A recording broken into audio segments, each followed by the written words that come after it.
बांधकाम विभागाचा आणखी एक धक्कादायक प्रकार समोर आला आहे। शहरातील प्रभात टॉकीजच्या शेजारी असलेल्या भव्य इमारतीची बांधकाम परवानगी देताना नियम अटी धाब्यावर बसवून परवानगी देण्यात आली असल्याचा आरोप होत असून दोन स्वतंत्र संधीचं एकत्रीकरण झालेलं नसतानाही बांधकाम परवानगी देण्यात आली कशी असा सवाल उपस्थित होत आहे।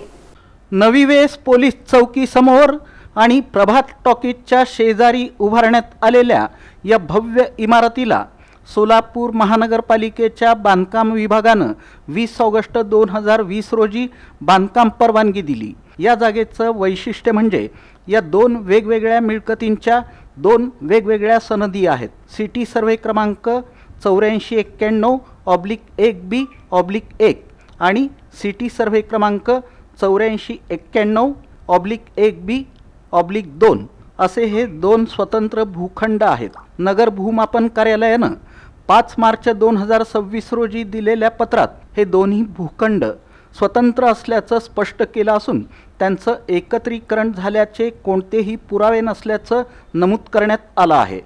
नियमानुसार दोन स्वतंत्र भूखंडांचं अधिकृत एकत्रीकरण झाल्याशिवाय बांधकाम परवानगीच देता येत नाही।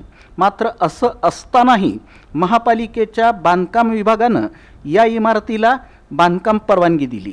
त्यामुळं नियमांनाच हरताळ फासण्यात आला का असा प्रश्न आता उपस्थित होत आहे।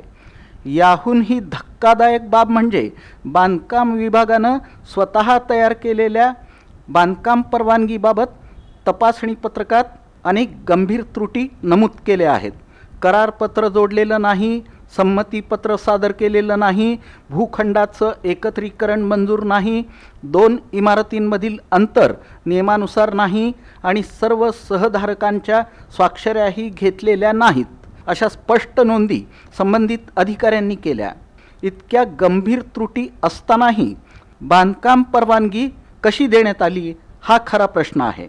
सर्व नियम आणि अटी पूर्ण झालेल्या नसतानाही संबंधित अधिकाऱ्यांनी हिरवा कंदील कसा दाखवला याची चौकशी होणं आवश्यक असल्याची मागणी आता होत आहे।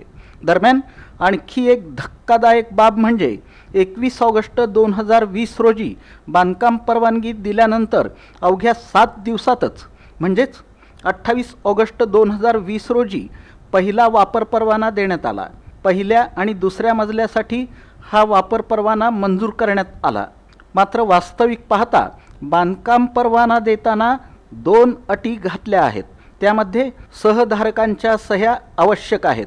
याशिवाय दोन्ही सनदींचं एकत्रीकरण याची पूर्तता न करता वापर परवाना दिला कसा असा सवालही उपस्थित केला जात आहे। विशेष म्हणजे या वापर परवान्यातील काही महत्त्वाचे रकाने रिकामे ठेवण्यात आल्याचं समोर आलं आहे। इतकंच नव्हे तर दुसऱ्या मजल्यावरील काम अपूर्ण असतानाही वापर परवाना मंजूर करण्यात आल्याचा आरोप करण्यात आला आहे। म्हणजेच प्रत्यक्ष काम पूर्ण होण्यापूर्वीच अधिकृत मंजुरी देण्यात आल्याचा गंभीर प्रकार समोर आला आहे। त्यानंतर 23 ऑक्टोबर 2020 रोजी चौथ्या मजल्यासाठी आणि तळमजल्यावरील 2 गाळ्यांसाठी आणखी एक वापर परवाना देण्यात आला। या परवान्याबाबतही अनेक अनियमितता असल्याचा दावा करण्यात आला आहे।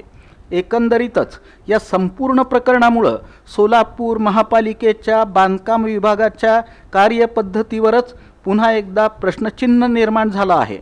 नियम सामान्य नागरिकांसाठी वेगळे आणि प्रभावशाली व्यक्तींसाठी वेगळे आहेत का असा सवाल उपस्थित केला जात आहे। या प्रकरणाची सखोल चौकशी करून संबंधित बांधकाम परवानगी आणि वापर परवानगी रद्द करण्यात यावी, तसंच दोषी अधिकाऱ्यांवर कठोर कारवाई करावी अशी मागणी रमेश रेंबरसू आणि प्रकाश रेंबरसू यांनी केली। सोलापूर महानगरपालिकेच्या बांधकाम खात्याने मंजूर करताना दोन अटी घातलेल्या आहेत की मिळकतीचे एकत्रीकरण करणे व सगळं मिळकतधारकांचे स्वाक्षरी घेणे।